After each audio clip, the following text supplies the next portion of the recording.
Boa noite, gente, que é Eduardo Carvalho. Estamos falando aqui da crítica e profecia do Pondé, né? Então eu vou terminar a introdução para começar já no capítulo 1, porque isso já está longe demais, né? É muito complexo essa introdução, e tem muitos detalhes, né? Bem, no final da introdução ele fala sobre o enigma da existência de Barth, né?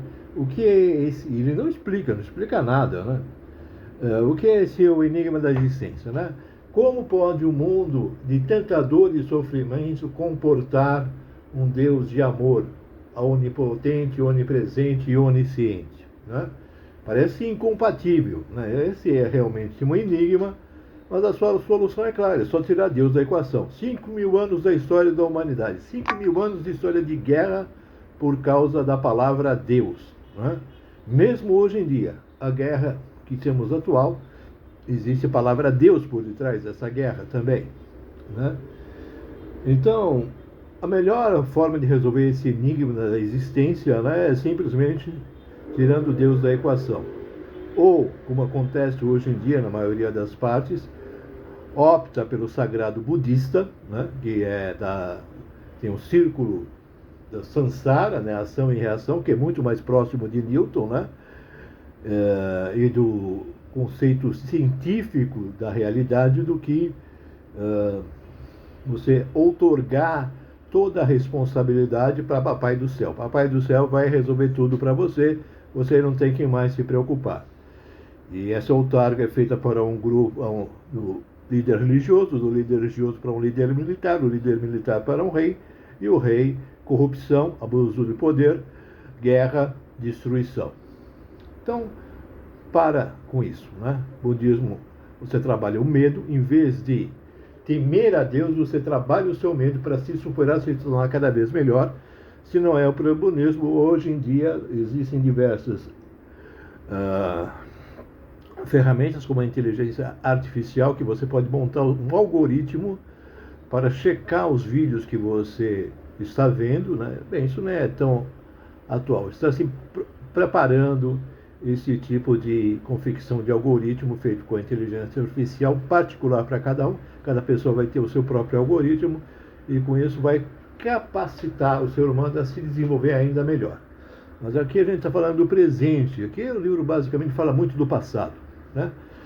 Então é basicamente isso que eu tenho que falar sobre o enigma da existência. Se o tutor aí quiser falar alguma coisa, por favor, abra as portas, né? Aqui no capítulo 1 ele diz, né,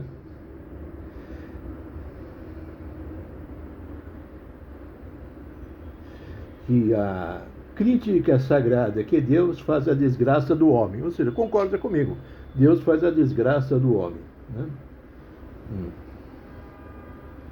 Opa, muito bem.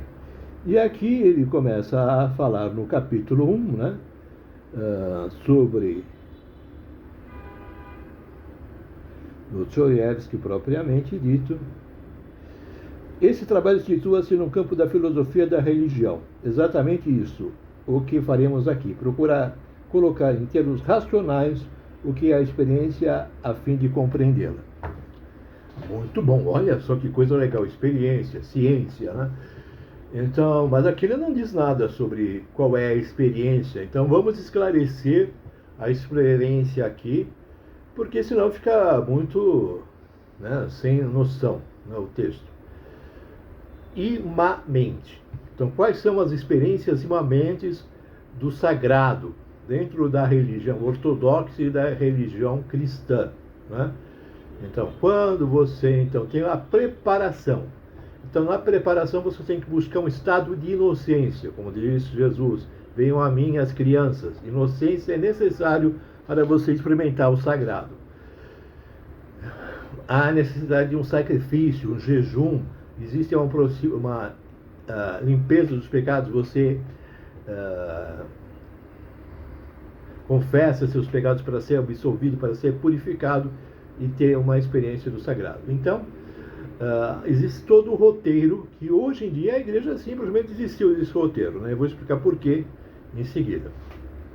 Muito bem. A experiência do sagrado imamente. A primeira experiência, como é? A pessoa vê uma pessoa que ela a ama dizendo uma coisa que ela quer ouvir, né? Então essa é a experiência do sagrado, né? Agora a pessoa está um pouco mais bem preparada. Ela vê o anjo trazendo-lhe uma profecia. E essa profecia resolve um problema que a pessoa tem, um dilema que a pessoa tem. Essa é a segunda experiência do sagrado. A terceira experiência do sagrado. A pessoa vê um anjo, o anjo leva a pessoa até Deus e Deus lhe dá a missão da sua vida. Certo? Ou seja, tudo, na verdade, é particular, é uma imersão no inconsciente coletivo, do inconsciente da própria pessoa para solucionar os problemas da própria pessoa.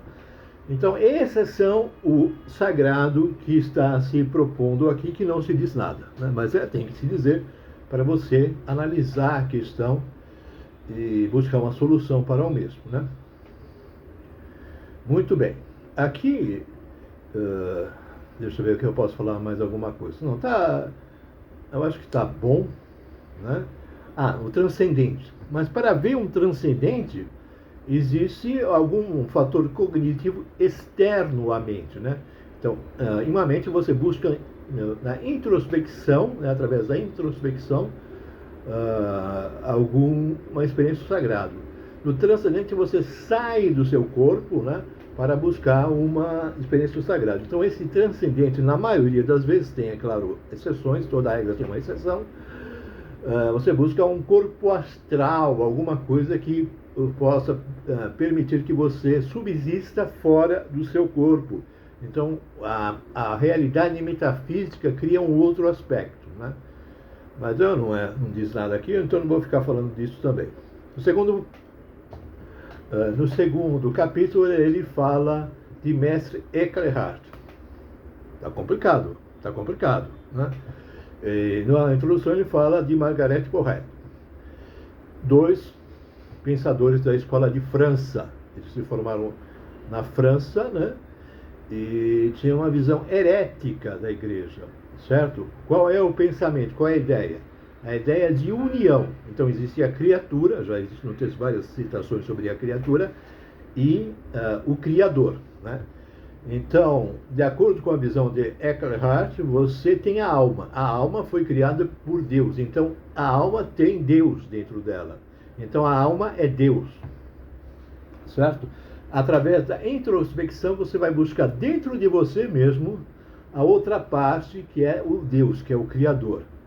Quando ocorre a união desses dois fatores, você tem a experiência do sagrado. Muito bem, maravilhoso. Isso parece muito com o quê? Filosofia oriental, né? Um dos darsanas da cultura hindu, o yoga, né? Muito parecido, né? Muito de acordo com o livro Yoga Sutra de Patanjali e outras referências típicas disso, mas muito pouco próximo da religião tanto apostólica romana quanto a religião ortodoxa. O que propõe a religião ortodoxa? Deus é uno, Deus é separado. Não há essa união de homem e Deus, né? Essa ideia não é concernente, o que diz aqui no capítulo 2, com a realidade ortodoxa, né? Então, você introspecta e aí contempla Deus. Então, Deus aparece para você. E nesse momento de luz, de iluminação, você tem a experiência do sagrado. Então, é basicamente isso, né? E você lê o livro e basicamente você não entende muita coisa, porque ele não explica as coisas, né? Ele não explica as coisas. Então, fica na retórica pela retórica, né? Então, é basicamente isso. Vocês então tem que ver que Eckhart não é religião ortodoxa. O que está dizendo aqui não é correto, tá bom? Então, é isso. E capítulo 3. Sim. Bem, vou fazer um outro vídeo capítulo 3. Tchau.